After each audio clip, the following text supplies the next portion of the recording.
Hi, I'm Gary Hoberman. Welcome to another episode of Coffee and Codeless. So today I've got one of my superstar employees with me here today. So Thierry joined us a little over 6 months ago now, as our Chief Product Officer, and it is a role that we were searching for. God, I don't want to tell Thierry this, but probably for over a year before we found Thierry and the right person to fill that.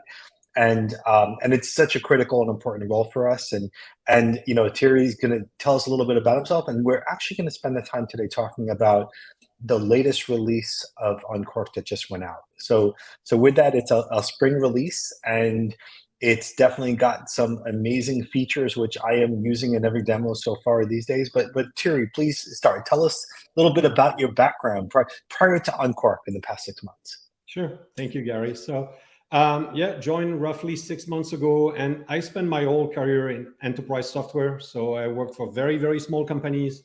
I worked for very large companies like Oracle and mid-sized companies like DocuSign. At heart, I'm a product and innovation guy. That's what really gets me going. And especially, I like the pivotal moments in the history of technology. So I created one of the first apps on the first Nokia phones. If you remember those big, big Nokia phones back then, some of the first cloud applications, very early in the crypto. And what got me into Unqork is in all those years, as I was talking to customers, I was hearing constantly the same problem. We need to drive more innovation, but we don't even have enough budget and staffing to keep the lights on. And that's a recurring theme. And things have gotten worse and worse over time and continue to get more and more compressed. So I followed the low code, no code space as one of the avenues to solve that. But I always felt that it kind of missed the mark, because what it does is it actually accelerates innovation, which makes the second part of the problem worse and worse over time. It doesn't really help with the keeping the lights on. And then you have generative AI now that is going to accelerate things even more. So when you and I talked, and I realized that really the mission that Unqork has is to solve not just the pace of innovation, but the cost of maintaining and abstracting the maintenance of that innovation over time. Well, I knew I had to be here. So I guess it's all about future-proofing the investment of the customers. I keep wondering when you said Nokia phones, is it literally the original Nokia cellular phones that were the cases that you'd walk around, or is it the more advanced ones? Which generation? More advanced. If you remember the big 92 something, they were basically the ancestors of the smartphones. They were roughly the size Yes, of a real wall brick, basically. I remember this. I mean, I lived through all these journeys, and I keep thinking when you said that as to if Unqork was available on those chipsets, like what would those devices have become, which would be Yeah. amazing. And Yeah. just and Terry, like you said, like it's the least sexy thing to talk about, which is keep the lights on, and it's what we solve the most, and no one else does in the world. I mean, it really is. It's fun to talk about in a pitch, and people, you always talk about a pitch. We say, here's how we can get you to market faster, and 10 times faster productivity and 3 times faster go to like the cost. And then all of a sudden you stop and you go, but really it's about not the finish line. It's about after you cross the finish line, that costs to keep it going, which we specialize in.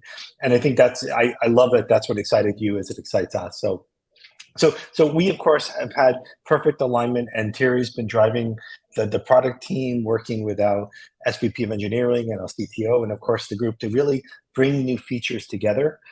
And what's amazing to us is when Unqork takes that responsibility for not just the upgrades, but the technical debt and all that goes with it. It's all the releases we've done since 2017. So I don't know the exact number, but it's minimum of once a month since 2017 we've deployed to production. So our very first customer that went live, Liberty Mutual, and our very first customer that paid us was Principal, both on the exact same version of the features you're about to talk to, which is, to me, that's amazing, because I lived through those days where like the vendor would deploy a new version and you're like, oh, that's got a great new feature. Oh, but it's going to take us 3 years to upgrade to it. That's right. And like that's kind of so Thierry, let's talk a little bit about what's in this spring release that excites you and what it brings to market for our customers. Yeah, absolutely. So everything we do is really around three major pillars. And so everything I'm going to talk about falls into at least one of those.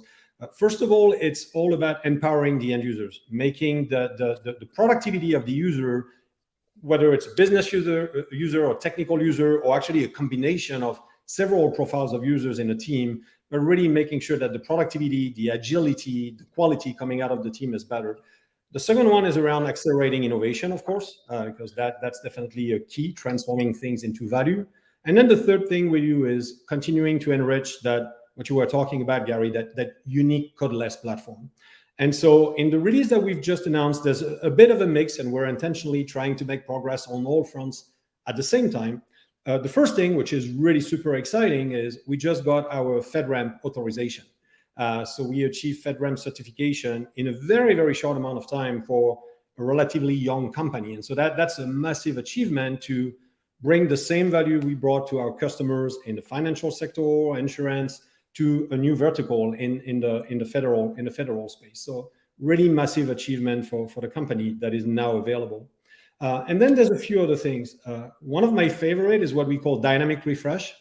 So if you think about an application, like in the old days, it was a very monolithic thing, but as you want to have this very agile, contextualized user experience, you need to make sure that parts of the screen can constantly refresh or actually bring new components on the fly as the need arises based on whatever the user is doing. Most of the composable applications, the way it works is either you have to reload the entire page, or you have to preload and hide a lot of stuff, making the page extremely heavy, and then just unhiding things as you go. So very inefficient ways. With dynamic refresh, it's a game changer already. What you do is you have just the page you need when you start, and as you click on new menus or new actions or new buttons, literally the page transforms itself. Not only brings new data, but loads new components on the fly on sections of the page. So it's literally like the app is becoming context sensitive and reacts to whatever you need. Yeah, and Thierry, let's drive into this. So first off, before even driving into details on that, because this is something which it's such a big performance boost our customers are seeing with this architecture, and it's an architecture. As anything else is, I think a lot of people, when they think of Unqork, they're like, it's a black box. You're going to lock me in. I have no control. The reality is there is so many choices along the way of architecture choices that you make, no different than you're designing any other software. But one of those architecture choices is, where do you want to deploy this new capability of dynamic refresh? But before that, even, I'm waiting for my FedRAMP t-shirt, right? So from what I understand, we have Unqork FedRAMP t-shirts. For those who don't know what FedRAMP is, I literally sat at a charity dinner last weekend. When I sat down and introduced myself, the other CEO and entrepreneur in the software company said, "Do you know what FedRAMP is?" as a question to me. And that was like literally within 30 seconds of the opening conversation. And I was, yes, why, of course we do. We just got it this morning. And that was the connection point, by the way. But the reality of FedRAMP is it is a huge milestone. And you need to be sponsored. You need to be, which means one of the divisions of the government says, I need that, and I'm willing to basically push for that. And it also, most importantly, means we are secure, we are compliant, we've got all the controls in place, and we're just 5 years old and we achieved it, which is unheard of. And again, kudos to the entire team, the CISO, the team, all the group that worked on this is just amazing. And I want my t-shirts. I do hear my t-shirts are coming, but getting back to dynamic refresh. So look, in the earliest days of the web, I remember the only way to build apps, and I'm going to date myself, 1994, Bankers Trust. It was an app called BT Online. I think it was the first online banking ever done. And we were writing CGI Perl scripts on the server to return HTML. And eventually that HTML got returned into, eventually converted over to Java, JavaScript, and JSP pages and ASP pages for active server pages. And templating engines, and of course you've got all the new language of Rust, etc., that's out there and everything else. But the reality is you were always streaming back HTML to the browser. Yeah. And of course the other choice, even outside of Unqork, was let me get data, and I'm going to, on the client side, modify the DOM, document object model, and render this into an experience. Yeah. And the problem with that is you're relying on the CPU of the client. And we could tell you Mac browsers are faster than Windows browsers, and even the same Chrome browser in both, right? We could tell you the performance of the different Windows machines, and if you're running on a thin client versus thick client. And so the reality is it's a variable which you can't control if you render on the client side. And as you said, you could design an app on Unqork with, highly reflexive, have you served in the military? Let's go with FedRAMP. Yes. Which division in the military? Navy. Were you on a submarine? Oh, go back. No, I actually served in the Air Force. Were you a pilot? And all those are questions which we've done in Unqork and seen our customers define, where there could be 1,800 different rules defined on a single page that dynamically on the fly shows you just what you need. But the reality is, as you said, like all that in the past had to be brought back to the client, and it all had to be rendered on the client. Dynamic refresh is almost the best of both worlds, where you can now say, you could render what you want on the client, but now you could bring not code, but data back to the actual client, and only what you need, meaning render it on the server and use our compute power, right? Don't rely on the browser. Don't rely on the variability. Portions of the page, you can now say a refresh from our server executing that logic and that reflexive logic versus the browser. And that is, like, we've seen the performance results drastically for our customers once they actually deploy that architecture and strategy. Yeah, we're talking like 70-80% improvement on page loads, 3-4 times faster. I mean, and it's not just about the performance, it's about the flexibility and the business agility in how you think about your application. It unshackles you from having to have a static approach to designing the pages. So really, really massive. And we already have many customers that have started to use that, and the feedback is phenomenal so far. So really, really excited about that. Awesome. What's next? What else did we deploy this spring release?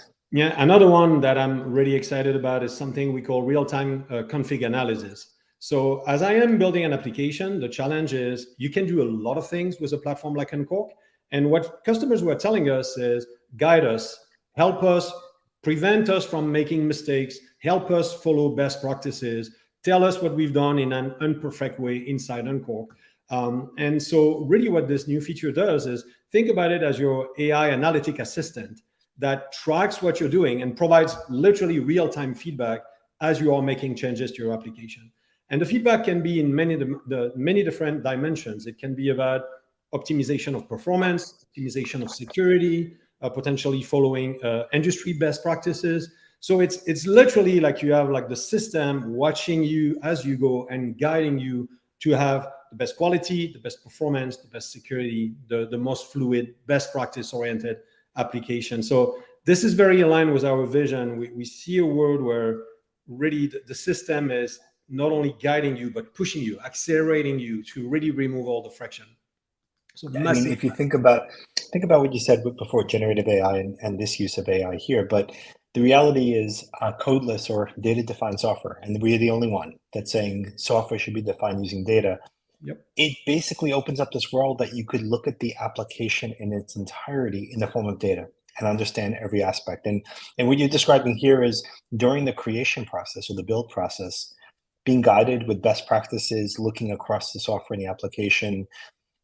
It's interesting because we talk a lot about generative AI, and there is no one more excited about generative AI than the Unqork team. There is it's a daily topic of but we don't believe generative AI should ever be used in creating software. And so there's a lot of technologies and large companies out there promoting not just generative AI creating software, but generative AI helping developers write code, fill in.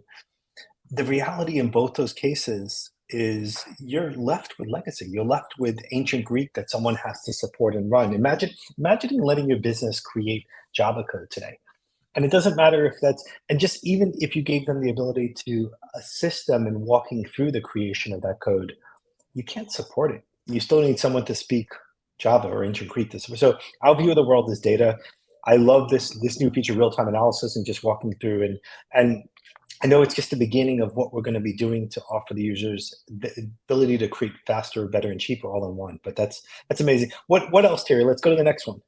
Yeah, there's another one. So more on the platform, on the core platform side of things. Obviously, security is one of our top paramount initiative. Like we are constantly staying ahead of the curve on the security side of things. And so we already have a very, very powerful role-based access model, so an RBAC model that we've had for quite some time. But as companies are doing more and more with Unqork and bring more and more teams and different combinations of teams, what became very important for customers is to have the ability to create those workspaces where you can define at the workspace, think about it as an initiative, where you can literally say, in this initiative, Gary has full access. In this other initiative, Gary is just an observer, and then different granularities of role-based access. This is, again, that demonstrates the power of the platform as well as the scope of what customers are trying to do. We have customers that have like hundreds of workspaces of that, each of them representing a major, not just an application, but a major initiative or transformation. So this is a new one. This is really giving flexibility while preserving security. And again, it's one of those that the people that have the responsibility to manage the investment in Unqork that their companies have made, it's a game changer for them, because until now it was either too conservative of a security across the board, or you had to open too much. And so now you can really have this granular setup across your different initiatives. So major. Yeah, and just hitting on that a little bit more, Thierry, like, so again, RBAC and role-based access controls, and this is on the creation side, right? So we already had a very rich RBAC on the user side, the express side and rendering side, but the creation side, you know, just thinking through this more, like, it's a control plane. So imagine a world where business could lead technology and contribute directly to the creation while being governed and controlled by IT and technology in this control plane. Meaning, with what you're describing, technology could decide, if I'm a business user, only let me do this one thing inside of Unqork. Maybe I own the KYC rules, know your customer rules. Maybe I only own this one underwriting rule in an insurance company, or this one healthcare privacy rule. And that's what I own. You could permission me so that that's all I see, that's all I contribute, that's all I own. You could start to segment your engineers, and you could say, I've got my schema design team in Unqork. This is the team that just manages schemas for my customer and my CRM inside of Unqork. And this is my other team that now takes the schema into models. And this team now takes the models into forms and workflows. And and suddenly you could start to segment your teams with permissions where no one has more access than they should. And it's a full control plane. Like, and every customer needs this, and most technology cannot achieve this in any way. But it is because we already achieved this at the client side, where you could basically say a customer only sees this field's obfuscated for that role, for this role doesn't exist. And so that's amazing. That's amazing, Thierry. That's really exciting. And to me, it's really important, because at the end of the day, what we want to be able to provide and what customers are asking for is really this concept of assembling teams of specialists, right? This is not the old model where you have the business user on one side that has to kind of transfer the requirements to a technical user that then creates and codes the application. You can bring all of those together inside Unqork and attribute the right level of access. For example, for a designer to review the design of the application in Unqork only with, for example, view access. So it really enables this whole concept of fusion teams to accelerate innovation, which is really exciting. That's awesome. Okay, what's next? Is there one more feature? There's one more, which is actually really, really important for customers. We had an address component in the product already for quite some time. We've just released a new version of the component, so really enriching the experience. As you know, many applications, many forms will ask about an address for your customer. And so what this component does in a very intuitive way is mimicking very much what users are used to see on a Google Map type application. You're able to type an address very simply. It will start to pre-fill the address as you start to type in. It has some fuzzy logic capabilities, so even if you make some minor typos, it will find its way through it. It has also a way to validate the address against some central libraries, like, for example, like Canada Post or something like that. So this one is a bit of a more minor iteration, but that really shows how, again, what the whole power of Unqork is. It can expand over time, and the applications are naturally following that expansion. You don't have to go back in every single line of code, find what you've done, and recode with a new component. The applications are evolving for you as more and more components are becoming available. So it's a great fluidity of optimization over time. Yeah, it's really interesting. And this one, I know this one well, because we've had an address component there, as Thierry said, since the beginning, since 2017. Our customers were using that, and the address component we had using Google search was great. It was, you could type ahead in search. But what we started to hear from customers, and recently we had one customer who said, we need to use a Pitney Bowes API And they would not change. This is, the customer said, that's our API, that's what we trust for validating this address, that's the only one we could use. And every call of Pitney Bowes charges money, of course, and they're paying that in their keys. This is a way now to bind our Google search to the Pitney Bowes validation search. So you could actually only validate once it's actually found, once it's actually clean. So it's the best of both worlds. To me, that's like the best. From a user experience point of view, don't let me type something in and then validate and get back an error. Let me quickly, type ahead, find it, and now just the validation is almost a second.